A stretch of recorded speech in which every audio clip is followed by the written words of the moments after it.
Hi friends, welcome back to Agora, an open space to study. Design of Concrete Structures 2-ൻ്റെ module 2-ൻ്റെ ഇന്നത്തെ ക്ലാസ്സിൽ നമ്മൾ discuss ചെയ്യാൻ പോകുന്നത് അനാലിസിസ് ഓഫ് ഐസൊലേറ്റഡ് ഫൂട്ടിംഗ് എന്നൊരു ടോപ്പിക്കാണ്. കഴിഞ്ഞ ക്ലാസ്സിൽ എന്താണ് ഐസൊലേറ്റഡ് ഫൂട്ടിംഗ്, അതെങ്ങനെയാണ് ഒരു കൺസ്ട്രക്ഷൻ സൈറ്റിൽ കൊടുക്കുന്നത് എന്നീ കാര്യങ്ങളാണ് ഡിസ്കസ് ചെയ്തത്. ഇനി ഐസൊലേറ്റഡ് ഫൂട്ടിംഗ് ഡിസൈൻ ചെയ്യാൻ വേണ്ടി എന്തൊക്കെ ക്രൈറ്റീരിയ ആണ് അവിടെ നമ്മൾ യൂസ് ചെയ്യുന്നത്, അതായത് ഒരു ഐസൊലേറ്റഡ് ഫൂട്ടിങ്ങിൽ എന്തൊക്കെ ഫോഴ്സസ് വരുന്നുണ്ട്, മൊമെൻറ്റ് വരുന്നുണ്ട്, അതുപോലെ തന്നെ അത് ഡിസൈൻ ചെയ്യാൻ വേണ്ടി എന്തൊക്കെ ഫോർമുലാസ് ആണ് യൂസ് ചെയ്യുന്നത്, അഥവാ എന്തൊക്കെ കണ്ടീഷൻസ് ആണ് യൂസ് ചെയ്യുന്നത്, അതാണ് ഈ അനാലിസിസ് ഓഫ് ഐസൊലേറ്റഡ് ഫൂട്ടിംഗ് കൊണ്ട് ഉദ്ദേശിക്കുന്നത്. അപ്പോൾ ഐസൊലേറ്റഡ് ഫൂട്ടിംഗ് എന്ന് പറയുന്നത് തന്നെ footing provided in each column, അതിനെയാണ് ഐസൊലേറ്റഡ് ഫൂട്ടിംഗ് എന്ന് പറയുന്നത്. അതിനെ പറയുന്ന മറ്റൊരു പേരാണ് ഇൻഡിപെൻഡൻറ്റ് ഫൂട്ടിംഗ്, ഇൻഡിവിജ്വൽ ഫൂട്ടിംഗ് എന്നൊക്കെ പറയും. അപ്പോൾ ഒരു കോളത്തിൻ്റെ അടിയിൽ അതിന് കറസ്പോണ്ടിങ് വരുന്ന ഫൂട്ടിംഗ്, അങ്ങനെ ഓരോ കോളത്തിനും അതിന് കറസ്പോണ്ടിങ് വരുന്ന ഫൂട്ടിംഗ് കൊടുക്കുക. അങ്ങനെയാണെങ്കിലാണ് അതിന് ഐസൊലേറ്റഡ് ഫൂട്ടിംഗ് എന്ന് പറയുന്നത്. ഐസൊലേറ്റഡ് ഫൂട്ടിങ്ങിൻ്റെ പ്ലാനും എലിവേഷനും എങ്ങനെയാണ് വരയ്ക്കുന്നതെന്ന് നോക്കാം. ഇതാണ് ഒരു ഐസൊലേറ്റഡ് ഫൂട്ടിംഗ് എന്ന് പറയുന്നത്. ഇത് അതിൻ്റെ മുകളിൽ കൊടുത്തിട്ടുള്ള കോളമാണ്. അപ്പോൾ ഈ കോളത്തിൻ്റെ താഴെ ഒരു ഫ്ലാറ്റ് രീതിയിൽ ഒരു ആർസിസഡ് ഫൂട്ടിങ്. അപ്പോൾ ഇതിൻ്റെ ഒരു ഐസോമെട്രിക് വ്യൂ ആണ് ഈ കാണിച്ചിട്ടുള്ളത്. അപ്പോൾ ഇവിടെ നോക്കിക്കഴിഞ്ഞാൽ പ്ലാൻ എന്ന് പറയുന്നത് ടോപ്പ് വ്യൂ ആണ്, അതായത് മുകളിൽ നിന്ന് നോക്കുമ്പോൾ എങ്ങനെയാണോ അത് കാണുന്നത് അതാണ് പ്ലാൻ എന്ന് പറയുന്നത്.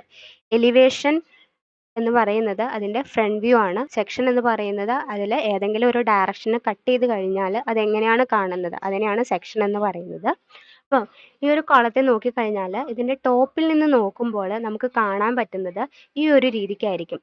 അപ്പോൾ ഇതാണ് ഐസൊലേറ്റഡ് ഫൂട്ടിംഗ്, ഇതാണ് അതിൻ്റെ പ്ലാൻ, ഇതാണ് അതിൻ്റെ എലിവേഷൻ. അതുപോലെ തന്നെ ഇവിടെ കട്ട് ചെയ്ത് കഴിഞ്ഞാൽ ഇതാണ് ഇതിൻ്റെ സെക്ഷണൽ വ്യൂ എന്ന് പറയുന്നത്. അപ്പം അങ്ങനെ ആകുമ്പോൾ ഈ ഒരു കോളത്തെ അതിൻ്റെ ടോപ്പിൽ നിന്ന് നോക്കുമ്പോൾ നമുക്ക് ഈ ഒരു റെക്ടാങ്കുലർ പോർഷൻ അല്ലെങ്കിൽ സ്ക്വയർ ആണെങ്കിൽ ഈ സ്ക്വയർ പോർഷൻ ആയിരിക്കും കാണാൻ പറ്റുന്നത്. അതാണ് ഈ വരച്ചിട്ടുള്ള ഈ ഒരു സ്ക്വയർ പോർഷൻ എന്ന് പറയുന്നത്. പിന്നെ വരുന്നത് ഇതിൻ്റെ ഉള്ളിൽ വരുന്ന ഈ ഒരു കോളത്തിൻ്റെ പോർഷൻ ആയിരിക്കും പിന്നെ മുകളിൽ നിന്ന് നോക്കുമ്പോൾ കാണുന്നത്. അപ്പം അതാണ് ഈ കാണിച്ചിട്ടുള്ള ഒരു കോളത്തിൻ്റെ പോർഷൻ. ഈ ഒരു കോളം ആണെങ്കിൽ ആ കോളം ആയിരിക്കും സെൻട്രൽ പോർഷനിൽ വരുന്നത്. അപ്പം ഇതിൻ്റെ ടോപ്പ് വ്യൂവിനെയാണ് പ്ലാൻ എന്ന് പറയുന്നത്. അപ്പോൾ നമ്മൾ ഇതിൻ്റെ ഒരു റീൻഫോഴ്സ്മെൻറ്റ് ഡീറ്റെയിലും വരയ്ക്കുന്നതിന് പ്ലാനും സെക്ഷനും ആണ് വരയ്ക്കുന്നത്. അപ്പോൾ പ്ലാൻ എന്താണെന്ന് പറഞ്ഞു കഴിഞ്ഞാൽ അതിൻ്റെ ടോപ്പ് വ്യൂ ആണ്. അപ്പോൾ ഒരു റെക്ടാങ്കിൾ ആണെങ്കിൽ ഒരു റെക്ടാങ്കുലർ ഫൂട്ടിംഗ് ആയിരിക്കും ആദ്യം കാണുന്നത്. അതിൻ്റെ ഉള്ളിലായിട്ട് ഒരു കോളം ഏത് ഡയമെൻഷനാണോ കൊടുത്തിട്ടുള്ള ആ ഒരു കോളത്തിൻ്റെ പോർഷൻ വരും. പിന്നെ ഇവിടെ വരുന്നത് ഇവിടെ കൊടുത്തിട്ടുള്ള റീൻഫോഴ്സ്മെൻ്റ് ആണ്. അപ്പോൾ ഇവിടെ ഈ കാണിച്ചിട്ടുള്ളത് ഇവിടെ കൊടുത്തിട്ടുള്ള റീൻഫോഴ്സ്മെൻ്റ് ആണ്. അത് എലോങ് എക്സ് ഡയറക്ഷനിലും എലോങ് വൈ ഡയറക്ഷനിലും കൊടുക്കുന്നുണ്ട്.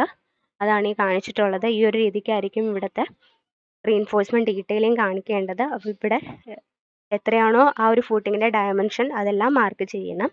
ഇനി എലിവേഷൻ എന്ന് പറയുന്നത്, അല്ലെങ്കിൽ അതിൻ്റെ ഫ്രണ്ടിൽ നിന്ന് നോക്കുമ്പോൾ നമ്മൾ എങ്ങനെയാണോ കാണുന്നത് അതിനെയാണ് എലിവേഷൻ എന്ന് പറയുന്നത്. എലിവേഷൻ എന്ന് പറയുന്നത് ഫ്രണ്ട് വ്യൂ ആണ്. അപ്പം ഈ ഒരു പോർഷൻ നോക്കിക്കഴിഞ്ഞാൽ ഇതിൻ്റെ ഈ ഒരു പോർഷൻ ആയിരിക്കും കോളത്തിൻ്റെ നമുക്ക് കാണാൻ പറ്റുന്നത്. ദെൻ പിന്നെ വരുന്നത് ഈ ഒരു ഫൂട്ടിങ്ങിൻ്റെ ഇത്രയും ലെങ്ത്തും അതുപോലെ തന്നെ അതിൻ്റെ തിക്നെസ്സും ഈ ഒരു പോർഷൻ ആയിരിക്കും അതിൻ്റെ ഫ്രണ്ട് വ്യൂവിൽ കാണാൻ പറ്റുന്നത്. അപ്പോൾ ആ വ്യൂ ആണ് ഈ കാണിച്ചിട്ടുള്ളത്. ഇനി ഇവിടെ വെച്ചിട്ട് നമ്മളൊരു സെക്ഷൻ കട്ട് ചെയ്ത് കഴിഞ്ഞാൽ എന്തൊക്കെയാണ് കാണുന്നത് അതാണ് സെക്ഷനിൽ വരുന്നത്. ഇപ്പം നോക്കിക്കഴിഞ്ഞാൽ മനസ്സിലാവും, എത്രയാണോ ആ ഒരു ഫൂട്ടിങ്ങിൻ്റെ ഡെപ്ത്ത് അത്രയും ഫൂട്ടിങ്ങിൻ്റെ ഡെപ്ത്ത് ആയിരിക്കും നമുക്ക് കാണാൻ പറ്റുന്നത്. അതുപോലെ തന്നെ അവിടുത്തെ കോളം എവിടം വരെയാണോ കൊടുത്തിട്ടുള്ളത് ആ ഒരു കോളത്തിൻ്റെ പോർഷനും ആയിരിക്കും കാണാൻ പറ്റുന്നത്. ഇനി ഈ ഒരു പോർഷനിൽ കൊടുത്തിട്ടുള്ള റീൻഫോഴ്സ്മെൻറ്റും ഇവിടെ വരുന്നുണ്ടാവും. അപ്പോൾ ഇവിടെ രണ്ട് ഡയറക്ഷനിലും റീൻഫോഴ്സ്മെൻറ്റ് കൊടുത്തിട്ടുണ്ട്. അപ്പം ഈ ഒരു ഡയറക്ഷനിലുള്ള റീൻഫോഴ്സ്മെൻറ്റ് നമുക്ക് ഫുൾ ലെങ്ത് കാണാൻ പറ്റും. ദെൻ എലോങ് ഈ ഒരു ഡയറക്ഷനിൽ കൊടുത്തിട്ടുള്ള റീൻഫോഴ്സ്മെൻറ്റ് സർക്കുലർ ബാർ ആയിട്ടായിരിക്കും ഇവിടെ കാണാൻ പറ്റുന്നത്. ഇതാണ് plan and elevation of a isolated footing എന്ന് പറയുന്നത്. നെക്സ്റ്റ് വരുന്നത് codal provisions of design of isolated footings ആണ്. അത് തന്നിട്ടുള്ളത് ക്ലോസ് 34 IS 456 2000-ലാണ്. ക്ലോസ് 34-ൽ ക്ലോസ് 34.1.2-ൽ ഫസ്റ്റ് പറഞ്ഞിട്ടുള്ളത് thickness at the edge of footing ആണ്. അതായത് ഫൂട്ടിങ്ങിൻ്റെ തിക്നെസ്സിനെ കുറിച്ചാണ് പറയുന്നത്. That is in reinforced and plain concrete footings the thickness at the edge shall not be less than 150 mm for footings on soil. അതായത് reinforced അല്ലെങ്കിൽ plain concrete footing ആണെങ്കിൽ അവിടെ വരുന്ന ആ ഒരു ഫൂട്ടിങ്ങിൻ്റെ തിക്നെസ് എന്ന് പറയുന്നത് 150 mm കുറഞ്ഞു പോകാൻ പാടില്ല. and nor less than 300 mm above the tops of pile for footing on piles. Pile footing ഒക്കെയാണ് കൊടുക്കുന്നതെങ്കിൽ ഫൂട്ടിംഗ് ഓൺ സോയിലിൻ്റെ അവിടുത്തെ ആ ഒരു തിക്നെസ് എന്ന് പറയുന്നത് 300 mm കുറഞ്ഞു പോകാൻ പാടില്ല. ഈ രണ്ട് കണ്ടീഷനാണ് തിക്നെസ് ഓഫ് ഫൂട്ടിങ്ങിനെ കുറിച്ച് പറയുന്നത്. അടുത്തത് ക്ലോസ് 34.2 മൊമെൻറ്റ്സ് ഫോഴ്സിനെ കുറിച്ച് പറയുന്നുണ്ട്. അപ്പം അതിൻ്റെ അകത്ത് മെയിനായിട്ടും വരുന്നത് ഇവിടെ ബെൻഡ് മൊമെൻറ്റും വരുന്നുണ്ട്, അതുപോലെ തന്നെ ഷിയർ ഫോഴ്സ് അഥവാ ഷിയർ സ്ട്രെസ്സും ഉണ്ടാകുന്നുണ്ട്. ക്ലോസ് 34.2.3 ബെൻഡിങ് മൊമെൻറ്റിനെ കുറിച്ച് പറയുന്നുണ്ട്. 34.2.3.1 the bending moment at any section shall be determined by passing through the section a vertical plane with the extent completely across the footing and computing the moment of the force acting over the entire area of the footing on one side of the said plane. അതായത് ഒരു footing design ചെയ്യാന്നെടുത്ത് അവിടെ മെയിനായിട്ടും വരുന്ന കാര്യമാണ് bending moment എന്ന് പറയുന്നത്. അപ്പോൾ ഇവിടെ നമ്മൾ ബെൻഡിങ് മൊമെൻറ്റിന് ഒരു സെക്ഷൻ കൺസിഡർ ചെയ്തിട്ട് ആ ഒരു സെക്ഷനിൽ വരുന്ന മൂമെൻറ്റ് കണ്ടുപിടിച്ചുകൊണ്ടാണ് ചെയ്യുന്നത്. ആ ഒരു സെക്ഷൻ അല്ലെങ്കിൽ ആ ഒരു ഏരിയ എന്ന് പറയുന്നത് ഫേസ് ഓഫ് ദ കോളത്തിൽ നിന്ന് എഡ്ജ് ഓഫ് ഫൂട്ടിങ്ങിലോട്ട് വരുന്ന ആ ഒരു ഏരിയയാണ് കൺസിഡർ ചെയ്യുന്നത്. അപ്പോൾ ഈ ഒരു ബെൻഡിങ് മൊമെൻറ്റിൻ്റെയൊക്കെ കാര്യങ്ങൾ നെക്സ്റ്റ് സ്ലൈഡിൽ കുറച്ചുകൂടി ഡീറ്റെയിൽ ആയിട്ട് അതിൻ്റെ ഫിഗർ വെച്ച് എക്സ്പ്ലെയിൻ ചെയ്യുന്നുണ്ട്. അപ്പോൾ ഈ ഒരു കാര്യം അന്നേരം മനസ്സിലാവും. അത് തന്നിട്ടുള്ള ക്ലോസ് എന്ന് പറയുന്നത് 34.2.3.1 The greatest bending moment to be used in design of an isolated concrete footing which support a column, pedestal or wall shall be the moment computed in the manner prescribed in 34.2.3.1 at a section located as follows. അതായത് നമ്മൾ design ചെയ്യാൻ നേരത്തെ എപ്പോഴും ഏതൊരു പിക്ചറിലും consider ചെയ്യുന്ന പോലെ തന്നെ bending മൊമെൻറ്റിൻ്റെ value greatest ആവുന്ന കണ്ടീഷനാണ് എടുക്കുന്നത്. അപ്പോൾ അവിടെ 3 കണ്ടീഷൻ പറയുന്നുണ്ട്. First one is at the face of the column, pedestal or wall for footing supporting a concrete column, pedestal or wall. So അതിൻ്റെ ഒരു ഫിഗറാണ് ഈ കാണിച്ചിട്ടുള്ളത്. ഇതൊരു RCC കോളമാണ്. ഇതാണ് ഇവിടെ കൊടുത്തിട്ടുള്ള ഒരു സ്ലോപ്പഡ് ഐസൊലേറ്റഡ് ഫൂട്ടിംഗ് ആണ്. ഇത് താഴത്തെ സോയിലിൽ നിന്ന് വരുന്ന അപ്വേർഡ് ഫോഴ്സാണ് ഈ ആരോ വെച്ച് കാണിച്ചിട്ടുള്ളത്. ഇവിടെ നമ്മൾ ബെൻഡിങ് മൊമെൻറ്റിന് കറസ്പോണ്ടിങ് വരുന്ന സെക്ഷൻ കൺസിഡർ ചെയ്യുന്നത് എവിടെയാണെന്ന് വെച്ച് കഴിഞ്ഞാൽ ഫേസ് ഓഫ് ദ കോളത്തിലാണ്. അതായത് കോളം എവിടെയാണോ അതിൻ്റെ ഫേസ് വരുന്നത് ആ ഒരു കോളത്തിൻ്റെ ഫേസിലായിരിക്കും അവിടുത്തെ മാക്സിമം മൊമെൻറ്റ് വരുന്നത്. ഫൂട്ടിങ് ഒരു കോളത്തെ അല്ലെങ്കിൽ ഒരു പെഡസ്റ്റലിനെ ഒരു വാളിനെ സപ്പോർട്ട് ചെയ്തിരിക്കുന്ന കണ്ടീഷനിൽ നമ്മൾ ബെൻഡിങ് മൊമെൻറ്റിൻ്റെ ആ ഒരു സെക്ഷൻ എടുക്കുന്നത് ഫേസ് ഓഫ് ദ കോളത്തിൽ നിന്നാണ്. ഇനി സെക്കൻഡ് കണ്ടീഷൻ പറയുന്നത് it is half way between the central line and the edge of the wall for footing under masonry wall.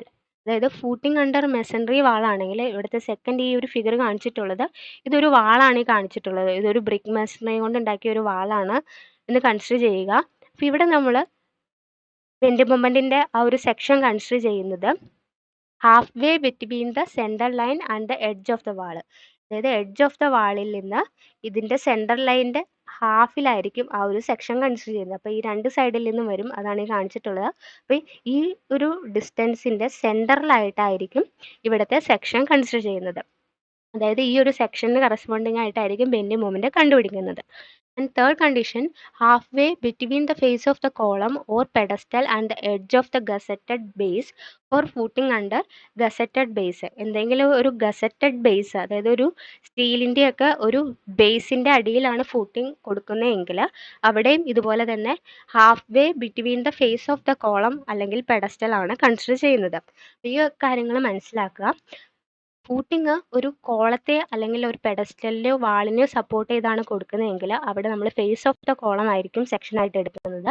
In case of masonry ഒക്കെ ആണെങ്കിൽ ഈ ഒരു സെൻട്രൽ ലൈൻ തൊട്ട് എഡ്ജ് ഓഫ് വാൾ വരെയുള്ളതിൻ്റെ സെൻറ്റർ ആയിരിക്കും consider ചെയ്യുന്നത്. ഇതിൻ്റെ half portion ആയിരിക്കും bending മൊമെൻറ്റിന് corresponding നമ്മൾ കൺസിഡർ ചെയ്യുന്ന സെക്ഷൻ എന്ന് പറയുന്നത്. ഇനി അടുത്തത് ക്ലോസ് 34.2.4 ഷിയർ ആൻഡ് ബോണ്ടിനെ കുറിച്ച് പറയുന്നുണ്ട്. 34.2.4.1 The shear strength of the footing is governed by the more severe of the following two condition. അതായത് മെയിൻ ആയിട്ടും ഷിയർ കൺസിഡർ ചെയ്യുന്നത് രണ്ട് കണ്ടീഷൻ യൂസ് ചെയ്തുകൊണ്ടാണ്. അപ്പോൾ അതിനെ പറയുന്നതാണ് 1 way ഷിയർ എന്നും 2 way ഷിയർ അല്ലെങ്കിൽ പഞ്ചിങ് ഷിയർ എന്നും പറയുന്നുണ്ട്. അപ്പോൾ അതിൽ ഫസ്റ്റ് വൺ എന്ന് പറയുന്നത് the footing acting essentially as a wide beam, അതായത് ഫൂട്ടിംഗ് എന്ന് പറയുന്നത് ഒരു വൈഡ് ബീമായിട്ടാണ് കൺസിഡർ ചെയ്യുന്നത്. With a potential diagonal crack extending in a plane across the entire width. അവിടെ ഉണ്ടാകുന്ന ക്രാക്ക് എന്ന് പറയുന്നത് ഡയഗണലായിട്ടും ക്രാക്ക് എന്ന് പറയുന്നത് അത് എൻഡയർ വിഡ്ത്തിനെ കട്ട് ചെയ്തുകൊണ്ടായിരിക്കും ആ ഒരു ക്രാക്ക് ഫോം ചെയ്യുന്നത്. അപ്പോൾ ഒരു ബീമിൽ എങ്ങനെയാണോ ക്രാക്ക് ഉണ്ടാകുന്നത് അതുപോലെ തന്നെ ഡയഗണലായിട്ട് ക്രാക്ക് ഉണ്ടാവുന്നു. അത് അതിൻ്റെ ഫുൾ വിഡ്ത്തിലായിരിക്കും ക്രാക്ക് ഫോം ചെയ്യുന്നത്. The critical section for this condition shall be assumed as a vertical section located from the face of the column, pedestal or wall at a distance equal to the effective depth of footing for piles. ഇങ്ങനെ ഒരു condition വരുമ്പോൾ നമ്മൾ എന്തൊരു കാര്യം design ചെയ്യുന്നത് ഇതുപോലെയുള്ള ക്രാക്കുകൾ form ചെയ്യാതിരിക്കാനാണ് നോക്കുന്നത്. അപ്പോൾ ഈ ക്രാക്കൊക്കെ ഉണ്ടാകാതിരിക്കണമെങ്കിൽ നമ്മളവിടെ ഡിസൈൻ ചെയ്യുമ്പോൾ അതൊരു പർട്ടിക്കുലർ ക്രിട്ടിക്കൽ സെക്ഷൻ കൺസിഡർ ചെയ്യണം. ആ ക്രിട്ടിക്കൽ സെക്ഷൻ എന്ന് പറയുന്നത് ഫേസ് ഓഫ് ദ കോളത്തിൽ നിന്ന് എഫക്റ്റീവ് ഡെപ്ത് ഡിസ്റ്റൻസ് മാറിയായിരിക്കും ഇവിടുത്തെ ക്രിട്ടിക്കൽ സെക്ഷൻ കൺസിഡർ ചെയ്യുന്നത്. ബീമിൻ്റെയൊക്കെ ഡിസൈൻ പഠിച്ചപ്പോൾ ക്രിട്ടിക്കൽ സെക്ഷൻ ഫോർ ഷിയർ എന്ന് പറയുന്ന ഒരു ക്രൈറ്റീരിയ പഠിച്ചിരുന്നു. അപ്പം ക്രിട്ടിക്കൽ സെക്ഷൻ ഫോർ ഷിയർ എന്ന് പറയുന്നത് ആ ഒരു സപ്പോർട്ടിൻ്റെ എൻഡിൽ നിന്ന് എത്രയാണോ ഡെപ്ത് വരുന്നത് അത്രയും ഡിസ്റ്റൻസ് മാറിയാണ് ക്രിട്ടിക്കൽ സെക്ഷൻ കൺസിഡർ ചെയ്തത്. ആ സെയിം കണ്ടീഷൻ തന്നെയാണ് ഇവിടെ വരുന്നത്. അപ്പോൾ ഈ ഒരു കണ്ടീഷനെ അല്ലെങ്കിൽ ഈ ഒരു ഷിയറിനെ പറയുന്നതാണ് വൺ വേ ഷിയർ എന്ന് പറയുന്നത്. അതായത് ഇവിടെ ഷിയർ ഉണ്ടാവുന്നത് അല്ലെങ്കിൽ ആ ഒരു ക്രാക്ക് ഫോം ചെയ്യുന്നത് ഒരു ഡയറക്ഷനിൽ മാത്രമായിരിക്കും. അതുകൊണ്ടാണ് അതിനെ വൺ വേ ഷിയർ എന്ന് പറയുന്നത്. അപ്പം ഇങ്ങനെ ഒരു കണ്ടീഷൻ വരുമ്പോൾ ഫെയിലിയർ ഉണ്ടാകാതിരിക്കാൻ വേണ്ടി നമ്മൾ ഇവിടുത്തെ ഷിയർ സ്ട്രെസ് എന്ന് പറയുന്നത് സേഫ് ആണോ എന്ന് ചെക്ക് ചെയ്യും. എന്നിട്ട് ആ ഒരു കണ്ടീഷൻ യൂസ് ചെയ്തുകൊണ്ട് വരുന്ന ഡെപ്ത് ആയിരിക്കും ഇവിടെ സെലക്ട് ചെയ്യുന്നത്. Then second condition, the two way action of the footing with potential diagonal cracking along the surface of truncated cone pyramid around the concentrated load. In this case, the footing shall be designed for in shear accordance with the appropriate provision in specified in 31.6. The second condition ആണ് അവിടെ പറയുന്നത് to വേ ഷിയറിനെ കുറിച്ചാണ്. അതാണ് to way action of the footing എന്ന് പറയുന്നത്. അവിടെ പറയുന്നത് to way shear, അതിനെ പറയുന്ന മറ്റൊരു പേരാണ് പഞ്ചിങ് ഷിയർ എന്ന് പറയുന്നത്. ഈ ടു വേ ഷിയർ എങ്ങനെയാണ് ഉണ്ടാകുന്നതെന്ന് വെച്ച് കഴിഞ്ഞാൽ കോൺസെൻട്രേറ്റഡ് ലോഡ് കൂടുമ്പോൾ കോളവും ഫൂട്ടിങ്ങും ജോയിൻ ചെയ്യുന്ന പോർഷനിൽ ഒരു പഞ്ചിങ് എഫക്റ്റ് ഉണ്ടാകുന്നു. അതായത് കോളത്തിൻ്റെ പോർഷൻ ഫൂട്ടിങ്ങിൻ്റെ അങ്ങോട്ട് കുറച്ച് ഒന്ന് പഞ്ച് ചെയ്ത് നിൽക്കുന്നു. ആ പഞ്ച് ചെയ്ത് നിൽക്കുന്നത് ഒരു ട്രങ്കേറ്റഡ് കോൺ അല്ലെങ്കിൽ ഒരു പിരമിഡിൻ്റെ ഫോമിലായിരിക്കും അവിടെ ഒരു പഞ്ചിങ് ഉണ്ടാകുന്നത്, അഥവാ അവിടെ ഒരു ക്രാക്ക് ഫോം ചെയ്യുന്നത് ആ ഒരു രീതിക്കായിരിക്കും. സോ അങ്ങനെയുള്ള ക്രാക്കൊക്കെ ഉണ്ടാവാതിരിക്കണമെങ്കിൽ നമ്മൾ അവിടുത്തെ ക്രിട്ടിക്കൽ സെക്ഷൻ കൺസിഡർ ചെയ്യുന്നത് ബേസ് ഓഫ് ദ കോളത്തിൽ നിന്ന് d/2 ഡിസ്റ്റൻസ് മാറിയായിരിക്കും. അത് എലോങ് ടു ഡയറക്ഷനും എടുക്കും. അതുകൊണ്ടാണ് അവിടെ to way action of the footing എന്ന് പറയുന്നത്. അപ്പം വൺ വേ ഷിയറിനെയും ടു വേ ഷിയറിനെ കുറിച്ചുമാണ് ഈ ഒരു ക്ലോസിൽ പറയുന്നത്. അപ്പോൾ ഈ ക്ലോസ് 34.2.4.1 ഇത് പറയുന്നത്. ഈ രണ്ട് എഫക്റ്റിനെ കുറിച്ച് കുറച്ചും കൂടിയും ഡീറ്റെയിൽ ആയിട്ട് നോക്കാനുണ്ട്. അത് നെക്സ്റ്റ് സ്ലൈഡിൽ നോക്കാം. അപ്പോൾ ഇവിടെ കോഡിൽ ഈ പോർഷൻ തന്നിട്ടുള്ളത് എവിടെയാണ് എന്ന് ജസ്റ്റ് അറിഞ്ഞിരിക്കുക. ഇനി ഇവിടെ 31.6 എന്ന് പറയുന്നത് ഷിയർ ഇൻ ഫ്ലാറ്റ് സ്ലാബ് എന്ന് പറഞ്ഞ് IS 456 2000 തന്നിട്ടുണ്ട്. അതായത് ഫൂട്ടിങ്ങിന് കൺസിഡർ ചെയ്യുന്നതും ഫ്ലാറ്റ് സ്ലാബിൻ്റെ ഷിയറും സെയിം ഇക്വേഷനാണ് യൂസ് ചെയ്യുന്നത്. ദാറ്റ് ഈസ് ക്ലോസ് 31.6.1 പറയുന്നുണ്ട് the critical section four shear shall be at a distance of d/2 from the periphery of the column capital or drop panel. ഈ ക്യാപിറ്റലും drop പാനലൊക്കെ flat സ്ലാബിൽ വരുന്ന components ആണ്. perpendicular to the plane of the slab where d is the effective depth of the section. അപ്പം shear in flat സ്ലാബിൻ്റെ same condition തന്നെയാണ് shear in ഫൂട്ടിങ്ങിൽ two way ആക്ഷനിൽ use ചെയ്യുന്നത്. അതായത് ഇതാണ് നമ്മൾ കൊടുത്തിട്ടുള്ള ഫൂട്ടിംഗ് എന്ന് പറയുന്നത്. ഇതിൻ്റെ സെൻറ്ററിലാണ് കോളം കൊടുത്തിട്ടുള്ളത്. അപ്പോൾ ഇവിടുത്തെ ക്രിട്ടിക്കൽ സെക്ഷൻ എന്ന് പറയുന്നത് കോളത്തിൻ്റെ ഫേസിൽ നിന്ന് d/2 ഡിസ്റ്റൻസ് മാറിയായിരിക്കും. അത് രണ്ട് ഡയറക്ഷനിലും എടുക്കുന്നുണ്ട്. അപ്പോൾ ഈ ഒരു ഏരിയ ആയിരിക്കും ഇവിടുത്തെ ക്രിട്ടിക്കൽ സെക്ഷൻ എന്ന് പറയുന്നത്. അതായത് d/2 ഡിസ്റ്റൻസ് മാറി വരുന്ന ഈ ഒരു ഡോട്ടർ ലൈൻ ആയിരിക്കും ഇവിടുത്തെ ക്രിട്ടിക്കൽ സെക്ഷൻ എന്ന് പറയുന്നത് in case of two way action of the footing. ഇപ്പം നമ്മൾ പറഞ്ഞ മൂന്ന് കാര്യങ്ങൾ, അതായത് ഒരു ഫൂട്ടിങ്ങിൽ മെയിനായിട്ടും അവിടെ ഉണ്ടാകുന്നത് ബെൻഡിങ് മൊമെൻ്റ് ഉണ്ടാകുന്നുണ്ട്, വൺ വേ ഷിയർ ഉണ്ടാകുന്നു, ടു വേ ഷിയർ ഉണ്ടാകുന്നുണ്ട്. ഈ മൂന്ന് കാര്യങ്ങളെക്കുറിച്ച് കുറച്ചുകൂടി ഡീറ്റെയിൽ ആയിട്ട് നോക്കാൻ പോവുകയാണ്. അപ്പം എക്സാം പോയിന്റ് ഓഫ് വ്യൂവിൽ ഈ വൺ വേ ഷിയർ എന്താണ്, ടു വേ ഷിയർ എന്താണെന്നുള്ള കാര്യങ്ങളൊക്കെ അറിഞ്ഞിരിക്കുക. അത് ക്വസ്റ്റ്യനായിട്ട് വരാറുണ്ട്. ആദ്യം തന്നെ ബെൻഡിങ് മൊമെൻ്റ് ഇൻ ഫൂട്ടിംഗ് ആണ് നോക്കുന്നത്. അപ്പം ബെൻഡിങ് മൊമെൻ്റ് ഫൂട്ടിങ്ങിൻ്റെ കൺസിഡർ ചെയ്യുമ്പോൾ എവിടെയാണോ മാക്സിമം ബെൻഡ് മൊമെൻ്റ് ഉണ്ടാകുന്നത് ആ മാക്സിമം ബെൻഡ് മൊമെൻ്റ് യൂസ് ചെയ്തുകൊണ്ടാണ് ഡിസൈൻ ചെയ്യുന്നത്. അതായത് ഫൂട്ടിങ്ങിൻ്റെ കേസിൽ മാക്സിമം ബെൻഡ് മൊമെൻ്റ് ഉണ്ടാകാൻ വേണ്ടി നമ്മൾ critical section for bending moment consider ചെയ്യും. ബെൻഡിങ് മൊമെൻ്റിൻ്റെ കേസിൽ ക്രിട്ടിക്കൽ സെക്ഷൻ ഫോർ ബെൻഡിങ് എന്ന് പറയുന്നത് is at the face of the കോളമാണ്. അതായത് കോളത്തിൻ്റെ ഫേസിലാണ് ക്രിട്ടിക്കൽ സെക്ഷൻ എന്ന് പറയുന്നത്. അതായത് ഇതാണ് ഫൂട്ടിംഗ് എന്ന് പറയുന്നത്. ഇത് സ്ക്വയർ ഫൂട്ടിംഗ് ആണെങ്കിൽ ഇത് രണ്ടും സെയിം ലെങ്ത് ആയിരിക്കും വരുന്നത്. റെക്ടാങ്കിൾ ആണെങ്കിൽ ഇത് എല്ലും ഇത് ബിയും ആയിരിക്കും വരുന്നത്. അപ്പോൾ ഈ കാണിച്ചിരിക്കുന്നത് ഫൂട്ടിംഗ് ആണ്. ഇതിൻ്റെ സെൻറ്റർ പോർഷനിൽ ഈ ഒരു ഗ്രീൻ കളറിൽ കാണിച്ചിട്ടുള്ളതാണ് കോളം. സോ ഇതൊരു പ്ലാൻ വ്യൂ ആണ് ഈ കാണിച്ചിട്ടുള്ളത്. അപ്പോൾ critical section for bending moment എന്ന് പറയുന്നത് it is at the face of the column. So ഇതാണ് ഫേസ് എന്ന് പറയുന്നത് കോളത്തിൻ്റെ. അപ്പോൾ ഈ ഒരു സെക്ഷനാണ് critical section for bending moment consider ചെയ്യുന്നത്. അപ്പം ഫൂട്ടിങ്ങിൻ്റെ എൻഡിൽ നിന്ന് ഫേസ് ഓഫ് ദ കോളത്തിൻ്റെ അവിടം വരെയുള്ള ഈ ഒരു ഏരിയ ആണ് ബെൻഡിങ് മൊമെൻ്റ് ഡിസൈൻ ചെയ്യാൻ നേരത്ത് കൺസിഡർ ചെയ്യുന്നത്. എന്തുകൊണ്ടാണ് ഈ ഒരു ഫേസ് ഓഫ് ദ കോളം എടുക്കാനുള്ള ഒരു റീസൺ എന്ന് പറയുന്നത് എന്ന് വെച്ച് കഴിഞ്ഞാൽ ഇതാണ് ഫൂട്ടിങ്ങിൻ്റെ ഒരു സെക്ഷൻ വ്യൂ കാണിച്ചിട്ടുള്ളത്. അപ്പോൾ ഇവിടെ ഇത് കോളത്തിൻ്റെ പോർഷൻ, ഇതാണ് ഫൂട്ടിങ്. ലോഡ് ആക്ട് ചെയ്യുകയാണ്. സോയിലിൽ നിന്ന് വന്ന റെസിസ്റ്റിംഗ് ഫോഴ്സ് ആണ് ഈ ഒരു ആരോ മാർക്ക് ചെയ്യുന്നത്. അപ്പോൾ ഈ ഒരു കോൺസെൻട്രേറ്റഡ് ലോഡ് വരുമ്പോൾ ഇവിടെ ഈ ഒരു സ്ലാബ് അല്ലെങ്കിൽ ഈ ഒരു ഫൂട്ടിംഗ് പോർഷൻ ബെൻഡ് ചെയ്യുന്നത് ഈ ഒരു രീതിക്കായിരിക്കും ബെൻഡ് ചെയ്യുന്നത്. ആ ഒരു ബെൻഡിങ് ഫോർമേഷനാണ് ഈ കാണിച്ചിട്ടുള്ളത്. അപ്പോൾ ഇങ്ങനെ ബെൻഡ് ചെയ്യുമ്പോൾ നമുക്കറിയാം ഈ ഒരു ഫൂട്ടിംഗ് സ്ലാബിനെ ഇവിടം തൊട്ട് ഇവിടെയാണ് സപ്പോർട്ട് ചെയ്തിരിക്കുന്നത്. ഈ ഒരു പോർഷന് സപ്പോർട്ട് ചെയ്തിട്ടുണ്ട്. അപ്പോൾ ഇത്ര ഒരു പോർഷൻ കൺസിഡർ ചെയ്ത് കഴിഞ്ഞാൽ ഇതൊരു കാൻഡിലീവർ പോർഷൻ ആണെന്ന് പറയാൻ പറ്റും. അതുപോലെ തന്നെ ഈ ഒരു പോർഷൻ എടുത്തു കഴിഞ്ഞാൽ ഇതും ഒരു കാൻഡിലീവർ പോർഷനാണ്. അപ്പോൾ ഒരു കാൻഡിലീവർ ബീമിൻ്റെ മാക്സിമം മൊമെൻ്റ് ഉണ്ടാവുന്നത് എവിടെയാണ്? അത് അതിൻ്റെ സപ്പോർട്ടിലായിരിക്കും മാക്സിമം മൊമെൻ്റ് ഉണ്ടാകുന്നത്. ആ സെയിം കണ്ടീഷൻ തന്നെയാണ് ഇവിടെയും വരുന്നത്. അപ്പോൾ ഈ ഒരു പോർഷൻ ഒരെൻഡ് ഫ്രീയും ഒരെൻഡ് ഫിക്സഡുമാണ്. അപ്പോൾ ഈ ഒരു കാൻഡിലീവർ പോർഷൻ ആണെങ്കിൽ ഇതാണ് ഇവിടുത്തെ സപ്പോർട്ട് വരുന്നത്. ഇതിൻ്റെ സപ്പോർട്ടിലായിരിക്കും മാക്സിമം ബെൻഡ് മൊമെൻ്റ് ഉണ്ടാകുന്നത്. അതുകൊണ്ട് തന്നെ മാക്സിമം ബെൻഡ് മൊമെൻ്റ് ഉണ്ടാകുന്ന പോയിന്റ് എന്ന് പറയുന്നത് ഈ കോളത്തിൻ്റെ ഈ ഒരു ഫേസിലായിരിക്കും. സെയിം തന്നെയാണ്. ഈ ഒരു സൈഡ് ആണെങ്കിൽ ഈ ഒരു കോളത്തിൻ്റെ ഈ ഒരു ഫേസിലായിരിക്കും മാക്സിമം ബെൻഡ് മൊമെൻ്റ് ഉണ്ടാകുന്നത്.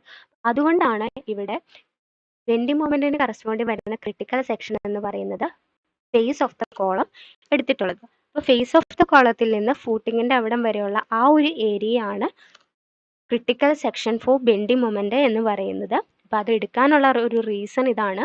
മാക്സിമം മൊമെൻ്റ് ഉണ്ടാവുന്നത് ആ ഒരു കോളത്തിൻ്റെ ഫേസിലാണ്. അതുകൊണ്ടാണ് ഈ ഒരു കണ്ടീഷൻ എടുത്തിട്ടുള്ളത്. ഇനി ഈ ഒരു ബെൻഡിങ് മൊമെൻ്റ് യൂസ് ചെയ്തുകൊണ്ടായിരിക്കും ഫൂട്ടിങ്ങിൽ റീഇൻഫോഴ്സ്മെൻറ്റ് കൊടുക്കും. ഐസൊലേറ്റഡ് ഫൂട്ടിങ്ങിൻ്റെ കേസിൽ അതൊരു മാറ്റ് രീതിയിലായിരിക്കും റീഇൻഫോഴ്സ്മെൻറ്റ് കൊടുക്കുന്നത്, അല്ലെങ്കിൽ മെഷ് രീതിയിലായിരിക്കും. അതായത് എലോങ് എക്സ് ഡയറക്ഷനിലും എലോങ് വൈ ഡയറക്ഷനിലും റീഇൻഫോഴ്സ്മെൻറ്റ് കൊടുക്കുന്നുണ്ട്. ഈ ഒരു രീതിക്കായിരിക്കും ഇവിടെ റീഇൻഫോഴ്സ്മെൻറ്റ് പ്രൊവൈഡ് ചെയ്യുന്നത്. അപ്പോൾ ഇതാണ് ആദ്യത്തേത് ഫൂട്ടിങ്ങിൽ വരുന്ന ഫസ്റ്റ് ബെൻഡിങ് മൊമെൻറ്റിനെ കുറിച്ചുള്ള condition. Critical section for bending moment is at the face of the column. ഇനി സെക്കൻഡ് വൺ വേ ഷിയർ. എന്താണ് ഈ വൺ വേ ഷിയർ എന്ന് പറയുന്നത്? That is the footing act as a wide beam. One way shear നമ്മൾ consider ചെയ്യാൻ വേണ്ടി ഇവിടെ ഒരു ഫൂട്ടിങ്ങിനെ ഒരു വൈഡ് ബീമായിട്ടാണ് കൺസിഡർ ചെയ്യുന്നത്. ഒരു വിട്ടുള്ള ഒരു ബീമായിട്ട് കൺസിഡർ ചെയ്യും. That is one way action. Vertical load വരുമ്പോൾ ഒരു ഡയറക്ഷനിലായിരിക്കും അവിടുത്തെ ബെൻഡിങ് ഒക്കെ ഉണ്ടാവുന്നത്. സോ ഷിയറൊക്കെ ഒരു ഡയറക്ഷനിലായിരിക്കും ഉണ്ടാവുന്നത്. So it is A one way action. The critical section for this shear shall be assumed at a distance d equal to the effective depth of footing from the face of the column, pedestal or wall. ഒരു ബീമിൻ്റെ കേസിൽ അവിടെ വരുന്ന bending ഷിയറിന് corresponding നമ്മൾ എടുത്തിട്ടുള്ളത് സപ്പോർട്ടിൻ്റെ എൻഡിൽ നിന്ന് ഈ distance അഥവാ എഫക്റ്റീവ് ഡിസ്റ്റൻസ് മാറിയായിരുന്നു അവിടുത്തെ ക്രിട്ടിക്കൽ സെക്ഷൻ വരുന്നത്. ആ സെയിം കണ്ടീഷൻ തന്നെയാണ് ഇവിടെ എടുക്കുന്നത്. ആ ഒരു ഫൂട്ടിങ്ങിനെ ഒരു ബീമായിട്ട് തന്നെ കൺസിഡർ ചെയ്തുകൊണ്ടാണ് ഇവിടെ എടുക്കുന്നത്. അപ്പോൾ critical section for one way shear എന്ന് പറയുന്നത് ഇവിടുത്തെ കോളത്തിൻ്റെ ഫേസിൽ നിന്ന് ഈ ഡിസ്റ്റൻസ് മാറിയായിരിക്കും. അപ്പോൾ ഈ ഒരു സെക്ഷനാണ് ഇവിടുത്തെ ക്രിട്ടിക്കൽ സെക്ഷൻ എന്ന് പറയുന്നത്. അവിടെ തൊട്ട് ഫൂട്ടിങ്ങിൻ്റെ എഡ്ജ് വരെയുള്ള ഈ ഒരു ഏരിയ ആയിരിക്കും critical section for one way shear എന്ന് പറയുന്നത്. ഇനി ഇതിൻ്റെ ഒരു സെക്ഷൻ വ്യൂ ആണ്. ഇതൊരു പ്ലാൻ വ്യൂവും ഇതൊരു സെക്ഷൻ വ്യൂ ആണ് വരുന്നത്. ഈ സെക്ഷൻ വ്യൂ നോക്കിക്കഴിഞ്ഞാൽ എങ്ങനെയാണ് ഈ ഒരു എഫക്റ്റീവ് ഡെപ്ത് കിട്ടിയത് എന്ന് മനസ്സിലാവും. ഇതൊരു സ്ട്രക്ചറിലാവട്ടെ സൂപ്പർ സ്ട്രക്ചറിൽ നിന്ന് വരുന്ന ലോഡാണ് സബ് സ്ട്രക്ചറായിട്ടുള്ള ഫൂട്ടിങ്ങിലോട്ട് ട്രാൻസ്മിറ്റ് ചെയ്യുന്നത്. അപ്പോൾ ഒരു ബിൽഡിങ്ങിൻ്റെ കേസ് എടുത്തു കഴിഞ്ഞാൽ സ്ലാബിൽ നിന്ന് ബി ബീമിലോട്ട് ലോഡ് വരും, ബീമിൽ നിന്ന് ലോഡ് കോളത്തിലോട്ട് പോകും, കോളത്തിൽ നിന്ന് ആ ഒരു കോൺസെൻട്രേറ്റഡ് ലോഡ് ഫൂട്ടിങ്ങിലോട്ട് ട്രാൻസ്മിറ്റ് ചെയ്യും. ഈ വരുന്ന കോൺസെൻട്രേറ്റഡ് ലോഡ് കൂടുതലാവുമ്പോൾ ആ ഒരു ഫൂട്ടിങ്ങിന് ഒരു ഡയഗണൽ ആയിട്ട് ക്രാക്ക് ഫോം ചെയ്യുന്നു. ഈ ഡയഗണൽ ക്രാക്ക് എന്ന് പറയുന്നത് 45 ഡിഗ്രിയിലായിരിക്കും ഈ ഒരു ഡയഗണൽ ക്രാക്സ് ഫോം ചെയ്യുന്നത്. അതായത് one way shear failure occurs as incline cracks across the full width of the footing that intersect the bottom of the footing slab. അപ്പം മെയിനായിട്ടും ഈ ഒരു ക്രാക്ക് ഉണ്ടാവുന്നത് ഇവിടെ ഉണ്ടാകുന്ന ഈ കോൺസെൻട്രേറ്റഡ് ലോഡ് കൊണ്ട് ഇവിടെ വരുന്ന ഷിയർ എന്ന് പറയുന്നത് കൂടുതലാവുമ്പോൾ ആണ് ഈ ഒരു ഡയഗണൽ ക്രാക്ക് ഉണ്ടാവുന്നത്. ഈ ഡയഗണൽ ക്രാക്ക് ഉണ്ടാവുന്ന ആംഗിൾ എന്ന് പറയുന്നത് 45 ഡിഗ്രി ആയിരിക്കും. അത് എലോങ് ദ വിഡ്ത്തിലായിരിക്കും ഉണ്ടാവുന്നത്. ദെൻ അത് ഈ ഒരു ഫൂട്ടിംഗ് സ്ലാബിൻ്റെ എൻഡിൽ ടച്ച് ചെയ്യും. അതാണ് ഈ കണ്ടീഷൻ പറയുന്നത്. One way shear failure occurs as incline cracks ആണ് across the full width of the footing that intersect the bottom of the footing സ്ലാബിൻ്റെ ബോട്ടത്തിൽ അത് ടച്ച് ചെയ്യും. ഇനി ഈ ഒരു പോർഷൻ എടുത്തു കഴിഞ്ഞാൽ ഇതെന്ന് പറയുന്നത് ഫൂട്ടിങ്ങിൻ്റെ ഡെപ്ത് ആണ് ഈ കാണിച്ചിട്ടുള്ളത്. ആ സെയിം ഡെപ്ത് തന്നെയാണ് ഇവിടെയും വരുന്നത്. അപ്പോൾ ഈ ഒരു ആംഗിൾ 45 ആണ്, അപ്പോൾ ഇതും 45 തന്നെ വരും. അങ്ങനെ ഈ ഒരു ട്രയാങ്കിൾ കൺസിഡർ ചെയ്ത് കഴിഞ്ഞാൽ ഈ ഒരു ആംഗിളും 45 ആയിരിക്കും, കാരണം ഇത് 90 ഡിഗ്രി ആണ്. അപ്പോൾ ഇത് 45ഉം ഇത് 45ഉം ആയിരിക്കും. അപ്പോൾ ഇതൊരു ഐസോസിലസ് ട്രയാങ്കിൾ ആയിരിക്കും കിട്ടുന്നത്. അങ്ങനെ വരുമ്പോൾ ഇവിടം തൊട്ട് ഈ ഒരു സെക്ഷൻ വരെയുള്ള അല്ലെങ്കിൽ ഈ ക്രാക്കിൻ്റെ ഈ ഒരു എൻഡ് വരെയുള്ള ഈ ഒരു ഡിസ്റ്റൻസ് എന്ന് പറയുന്നത് എഫക്റ്റീവ് ഡെപ്ത് തന്നെയായിട്ട് കിട്ടും. അതുകൊണ്ടാണ് critical section for one way shear എന്ന് പറയുന്നത് എഫക്റ്റീവ് ഡെപ്ത് അഥവാ ഡി കിട്ടാനുള്ള കാരണം. അതായത് ഇവിടെ ഉണ്ടാകുന്ന ആ ഒരു ഇൻക്ലൈൻ ക്രാക്ക് എന്ന് പറയുന്നത് 45 ഡിഗ്രി ആണ്. അപ്പോൾ അത് ഒരു ഐസോസിലസ് ട്രയാങ്കിൾ രീതിയിലായിരിക്കും അവിടെ ഫോം ചെയ്യുന്നത്. അപ്പോൾ ആ ഒരു ക്രിട്ടിക്കൽ സെക്ഷൻ വരെയുള്ള ഡിസ്റ്റൻസ് എന്ന് പറയുന്നത് from the face of the column എന്ന് പറയുന്നത് എഫക്റ്റീവ് ഡെപ്ത് ഡി ആയിരിക്കും. ഷിയറിൻ്റെ വാല്യൂ കോൺസെൻട്രേറ്റഡ് ലോഡ് കൊണ്ടുണ്ടാകുന്നത് കൂടിപ്പോയി കഴിഞ്ഞാൽ അവിടെ വൺ വേ ഷിയർ ഉണ്ടാകുന്നുണ്ട്.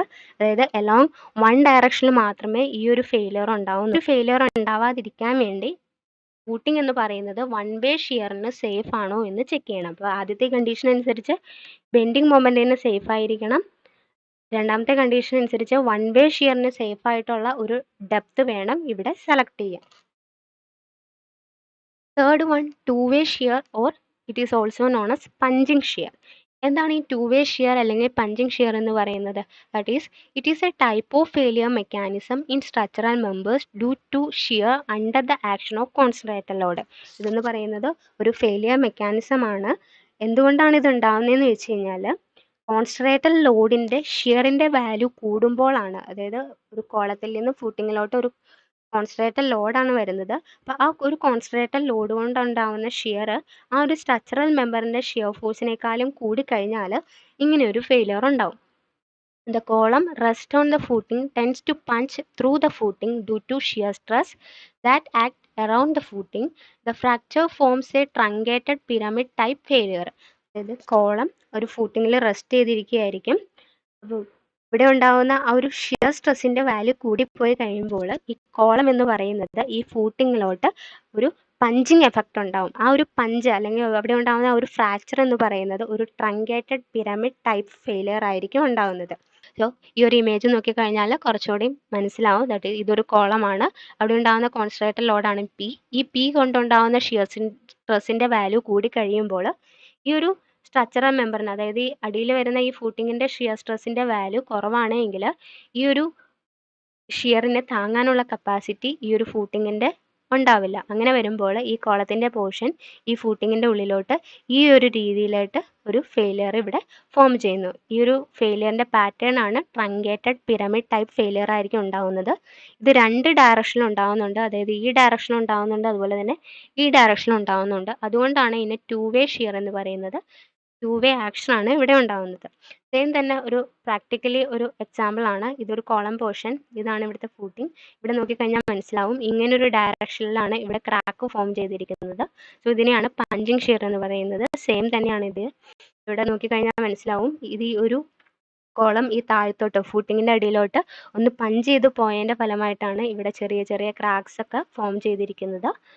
സെയിം തന്നെ ഇതാണ്, ഇവിടെ ഒരു കോളം ഉണ്ടായിരുന്നു, ഇത് ഫൂട്ടിങ്ങിൻ്റെ പോർഷനാണ്. അപ്പം കോളം ഈ ഒരു ഫൂട്ടിങ്ങിൻ്റെ ഉള്ളിലോട്ട് താഴത്തോട്ടൊന്ന് ഇറങ്ങിപ്പോകും.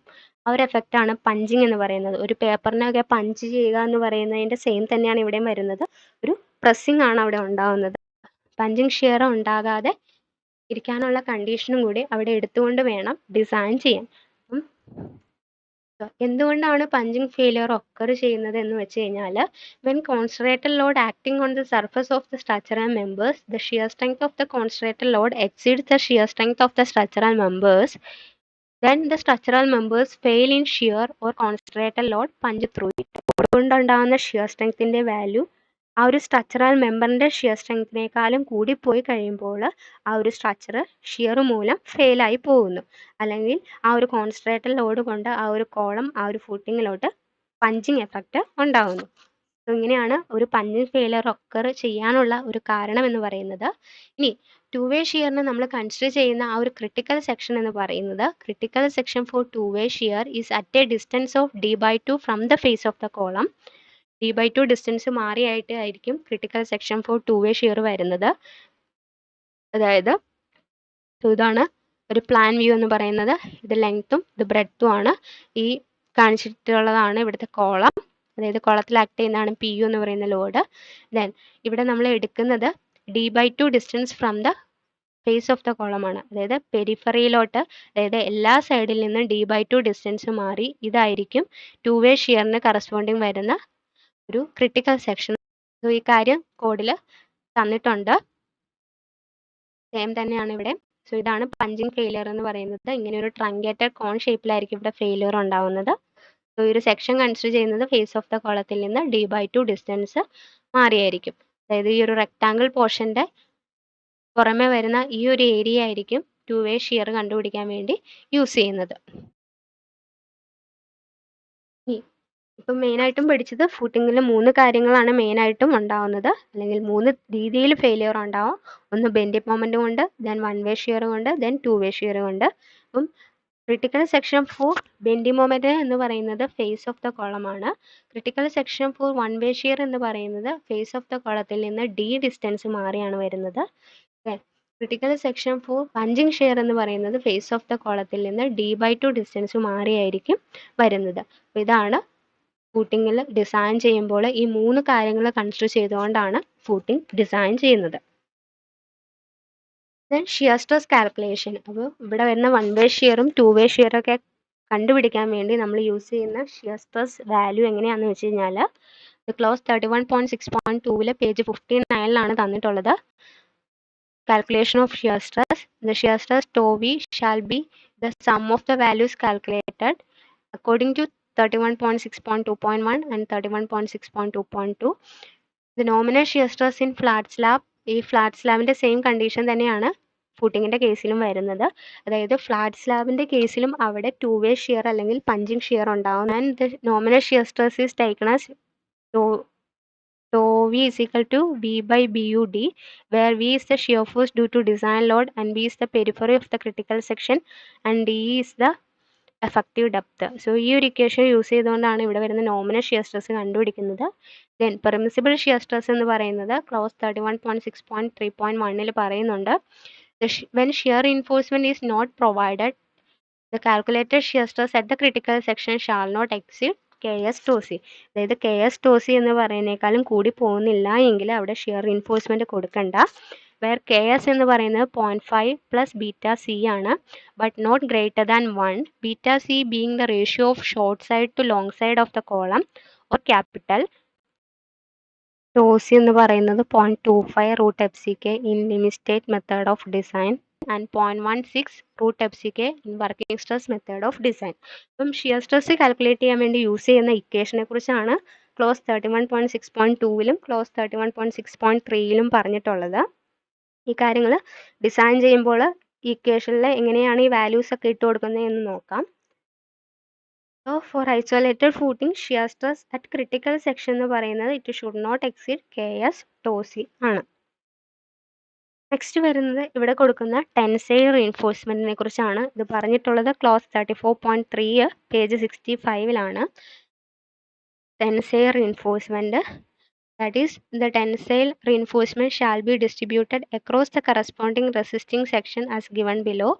In one-way reinforced footing, the reinforcement extending in each direction shall be distributed uniformly across the full bed width. One-way reinforced footing ആണ് എങ്കിൽ അവിടെ റീഇൻഫോഴ്സ്മെൻറ്റ് രണ്ട് ഡയറക്ഷനിൽ എക്സ്റ്റെൻഡ് ചെയ്ത് കൊടുക്കുക.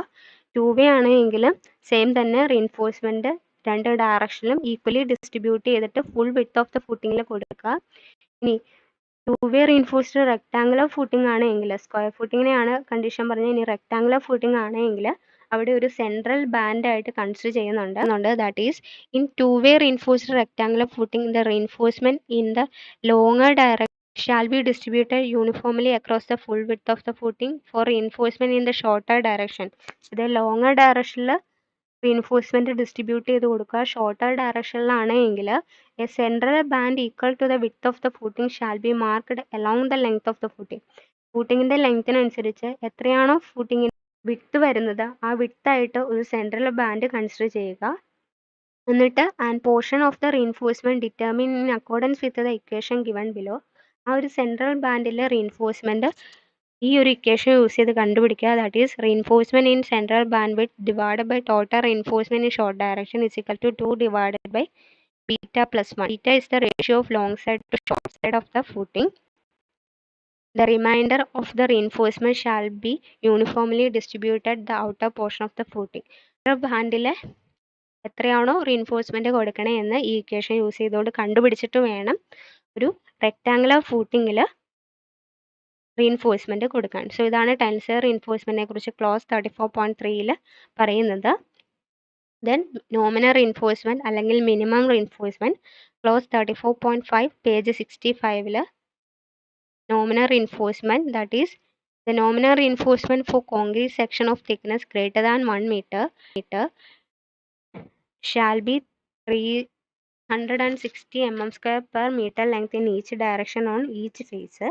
നോമിനൽ റീഇൻഫോഴ്സ്മെൻറ്റ് എന്ന് പറയുന്നത് തിക്നെസ് ഗ്രേറ്റർ ദാൻ 1 meter ആണെങ്കിൽ 360 mm² per meter ലെങ്ത് ആണ് കൊടുക്കുന്നത്. Then next isolated footing design ചെയ്യാനുള്ള ഡിസൈൻ പ്രൊസീജിയർ ആണ് നോക്കാൻ പോകുന്നത്. അപ്പം മെയിനായിട്ടും പഠിച്ചത് ഐസൊലേറ്റഡ് ഫൂട്ടിങ്ങിൽ bending moment, one way shear and two way shear, ഇതാണ് മെയിനായിട്ട് അവിടെ ഉണ്ടാകുന്നത്. ഈ മൂന്ന് കാര്യങ്ങളും സേഫ് ആക്കിക്കൊണ്ട് വേണം ഒരു ഐസൊലേറ്റഡ് ഫൂട്ടിംഗ് ഡിസൈൻ ചെയ്യാൻ. അപ്പോൾ ഡിസൈൻ സ്റ്റെപ്സ് ആണ് നെക്സ്റ്റ് വരുന്നത്. ആദ്യം തന്നെ ഇവിടുത്തെ ക്വസ്റ്റ്യനിൽ ആ കുളത്തിൽ ആക്ട് ചെയ്യുന്ന ലോഡും അതുപോലെ തന്നെ സോയിലിൻ്റെ സേഫ് ബിയറിംഗ് കപ്പാസിറ്റിയും ഗ്രേഡ് ഓഫ് കോൺക്രീറ്റും സ്റ്റീലും തന്നിട്ടുണ്ടാകും. സോ ഫസ്റ്റ് സ്റ്റെപ്പിൽ calculate the area of footing as follows. Area is equal to WC plus WF divided by Q0. WC എന്ന് പറയുന്ന ലോഡ് ഓൺ കോളവും WF എന്ന് പറയുന്നത് self weight of footing plus pedestal if provided. അതായത് pedestal ഉണ്ടെങ്കിൽ അതിൻ്റെ വെയിറ്റും കൂടിയും കൂടിയതാണ് WF. ഈ ഒരു WF എന്ന് പറയുന്നത് യൂഷ്വലി 10% ഓഫ് കോളം ലോഡാണ് സാധാരണ എടുക്കാറുള്ളത്. ഇനി Q0 is the safe bearing capacity of oil. അപ്പോൾ ആദ്യം തന്നെ ഇവിടുത്തെ ഏരിയ ഓഫ് ഫൂട്ടിംഗ് കണ്ടുപിടിക്കുക. WC plus WF divide by Q0 എന്ന് പറയുന്ന ഇക്വേഷൻ യൂസ് ചെയ്തുകൊണ്ട്. അടുത്ത സ്റ്റെപ്പിൽ calculate the size of the footing ആണ്. ഫൂട്ടിങ്ങിൻ്റെ സൈസ് കണ്ടുപിടിക്കണം. അതിനുവേണ്ടി ഒരു സ്ക്വയർ ഫൂട്ടിംഗ് ആണ് എങ്കിൽ സൈസ് എന്ന് പറയുന്ന √A എടുക്കുക. ഇനി ഒരു റെക്ടാങ്കുലർ ഫൂട്ടിംഗ് ആണ് എങ്കിൽ ഒരു ഡയമെൻഷൻ അസ്യൂം ചെയ്തിട്ട് മറ്റേ ഡയമെൻഷൻ കാൽക്കുലേറ്റ് ചെയ്തെടുക്കുക. Then step 3 calculate the soil pressure due to factored column load only. സോയിലിൻ്റെ പ്രഷർ ഇവിടെ വരുന്ന കോളത്തിൻ്റെ ലോഡ് മാത്രം കൺസിഡർ ചെയ്തുകൊണ്ട് കണ്ടുപിടിക്കുക. That is PU is equal to 1.5 into WC divided by X into Y. ഇവിടെ X into Y എന്ന് പറയുന്നത് ആ ഒരു കോളത്തിൻ്റെ സൈസാണ്. അപ്പോൾ അതനുസരിച്ചിട്ട് ഇവിടെ വരുന്ന സോയിൽ പ്രഷർ കണ്ടുപിടിക്കാം. WC is the column load, X shorter dimension of footing, Y is the longer dimension of footing. Then step 4 depth of footing is calculated by the following 3 criteria and highest value so calculated is adopted in design. അതായത് 3 രീതിയിൽ depth കണ്ടുപിടിക്കും. എന്നിട്ട് അതിൻ്റെ അകത്ത് ഏതാണോ highest value അത് ഉപയോഗിച്ചുകൊണ്ട് വേണം ഡിസൈൻ ചെയ്യാൻ. ആദ്യം by one way shear criteria use ചെയ്തുകൊണ്ട് ഡെപ്ത് കണ്ടുപിടിക്കും. Then by two way shear criteria use ചെയ്തുകൊണ്ട് ഡെപ്ത് കണ്ടുപിടിക്കും. Then by bending moment criteria use ചെയ്തുകൊണ്ട് ഡെപ്ത് കണ്ടുപിടിക്കും. ഈ 3 രീതിയിലും ഡെപ്ത് കണ്ടുപിടിച്ചിട്ട് ഇതിൽ എവിടെയാണോ മാക്സിമം വാല്യൂ കിട്ടുന്നത് ആ ഒരു ഡെപ്ത് യൂസ് ചെയ്തുകൊണ്ട് ബാലൻസ് കാൽക്കുലേഷൻ ചെയ്യാൻ. അപ്പം മെയിനായിട്ടും 3 ഫെയിലിയർ ആണ് ഉണ്ടാകുന്നത്. ബെൻഡിങ് മൊമെൻറ്റിന് കൊണ്ട് ഫെയിലിയർ ഉണ്ടാവും, വൺ വേ ഷിയറിന് കൊണ്ട് ഫെയിലിയർ ഉണ്ടാവും, ടു വേ ഷിയറിംഗ് കൊണ്ട് ഫെയിലിയർ ഉണ്ടാവും. അപ്പോൾ ഈ 3 ഫെയിലിയറും ഉണ്ടാവാതിരിക്കാൻ വേണ്ടിയാണ് ഈ ഒരു 3 രീതിയിലും ഡെപ്ത് കണ്ടുപിടിച്ചിട്ട് അതിൻ്റെ അകത്ത് മാക്സിമം ഡെപ്ത് സെലക്ട് ചെയ്യുന്നത്. Step 5 determine the area of reinforcement. Then depth കണ്ടുപിടിച്ച് കഴിഞ്ഞാൽ അവിടെ വരുന്ന മൊമെന്റ് യൂസ് ചെയ്തുകൊണ്ട് ഏരിയ ഓഫ് റീഇൻഫോഴ്സ്മെന്റ് കാണുക. And the last step check for development. ഇത്രയും കാര്യങ്ങളാണ് ഒരു ഐസൊലേറ്റഡ് ഫൂട്ടിംഗ് ഡിസൈൻ ചെയ്യാൻ നേരത്ത് ചെയ്യുന്നത്. ദെൻ അടുത്ത ക്ലാസ്സിൽ ഒരു ഐസൊലേറ്റഡ് സ്ക്വയർ ഫൂട്ടിങ് അതുപോലെ തന്നെ റെക്ടാങ്കുലർ ഫൂട്ടിങ്ങും എങ്ങനെയാണ് ഡിസൈൻ ചെയ്യുന്നതെന്നുള്ള ഡിസൈൻ പ്രോബ്ലമാണ് ഡിസ്കസ് ചെയ്യാൻ പോകുന്നത്. അപ്പോൾ ഇന്നത്തെ ക്ലാസ്സിൽ മെയിനായിട്ടും പഠിച്ചത് 1 വേ ഷിയറും 2 വേ ഷിയറും അതുപോലെ തന്നെ ബെൻഡിങ് മൊമെൻറ്റിനെ കുറിച്ചാണ്. അതുപോലെ തന്നെ കോഡിൽ ഏതൊക്കെ ക്ലോസുകളിലാണ് ഫൂട്ടിങ്ങിനെ കുറിച്ച് പറയുന്നത് എന്നൊക്കെ ഓർത്തിരിക്കുക. ആ പേജൊക്കെ നോട്ട് ചെയ്ത് വയ്ക്കുക. ഇന്നത്തെ ക്ലാസ്സിൽ പഠിപ്പിച്ചതിൽ എന്തെങ്കിലും ഡൗട്ട്സ് ഉണ്ടെങ്കിൽ പ്ലീസ് കമൻറ്റ്. ആരെങ്കിലും ഈ ചാനൽ സബ്സ്ക്രൈബ് ചെയ്യാതെ കാണുന്നുണ്ടെങ്കിൽ പ്ലീസ് സബ്സ്ക്രൈബ് ആൻഡ് ഷെയർ. ഇനി വരുന്ന വീഡിയോസിൻ്റെ നോട്ടിഫിക്കേഷൻ കിട്ടുന്നതിന് വേണ്ടി ബെൽ ബട്ടൺ കൂടി ക്ലിക്ക് ചെയ്യുക. Thank you for watching this video.